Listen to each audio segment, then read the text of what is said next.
আসছে জগদ্ধাত্রী ঠাকুরের উপলক্ষে কুমারী পুজো। সেই কুমারী পুজো উপলক্ষে রাজাটির সৃষ্টি ক্লাবের কুমারী ঠাকুর আসছে, তো সেই জন্যই দেখুন সামনে কি সুন্দর ডান্ডিয়া ড্যান্স করতে করতে ছোট ছোট বালিকারা হেঁটে হেঁটে যাচ্ছে। এটা একটা অভিনব স্টাইল।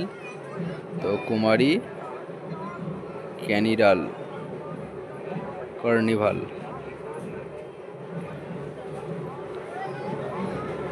তো এবার ছেলেদের উচ্ছ্বাস কত সুন্দর দেখুন, ক্লাবের সব সদস্যরা নাচছে কীভাবে, খালি সেইটা একবার উপলক্ষ করে ভাবুন। হিন্দু ধর্মের মনে হচ্ছে সব থেকে এটাই অন্যতম একটা সিস্টেম যে কুমারীকে আমরা পুজো করি। কোনো ধর্মতেই এরকমভাবে কুমারীকে পুজো করা হয় না। কুমারীকে ছেড়ে দিন, আপনি কোনো ধর্মতেই কোনো মহিলাকে পুজো করা হয় না। আমাদের তো শুধু দেবী, মহিলাকে দেবীর পর্যায়ে স্থান দেওয়া হয়েছে, শুধু সেটা না, এবং আমরা যে তাকে দেবীর আসনে বস করিয়ে পুজো করি এবং কুমারী মহিলাদেরকে যে পুজো করা হয়, সেটাই আমাদেরকে আজ মহামায়ার আরাধনা হিসেবে দেখিয়ে দেওয়া হয়। তো রাজাটিতে সেই উপলক্ষেই আসছি। তো বাজনা বাজনা করে বিশাল একটা ব্যাপার চলছে কুমারী পুজো উপলক্ষে।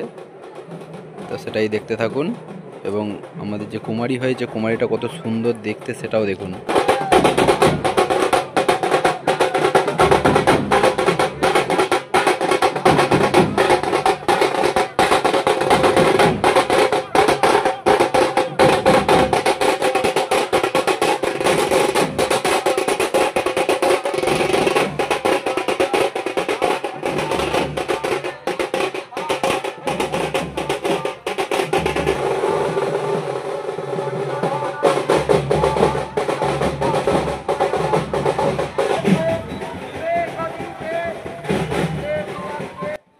হিন্দু ধর্মের এটা একটা বিশাল বড় দিক যে আমরা মহিলাদেরকে শুধু সম্মান করি বা তাদেরকে মান্য দিই, সেটা শুধু না, তাদেরকে আমরা দেবীর আসনে বস করিয়ে পুজো পর্যন্ত করি, আর সেটাই হচ্ছে আমাদের কুমারী পুজো।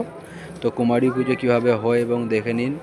একটা সুন্দর মানে বাচ্চা মেয়েকে কীভাবে কুমারী রূপে সাজিয়ে, দেবী রূপে সাজিয়ে তাকে পুজো করা হয়, সেটাই হচ্ছে আমাদের কুমারী পুজো।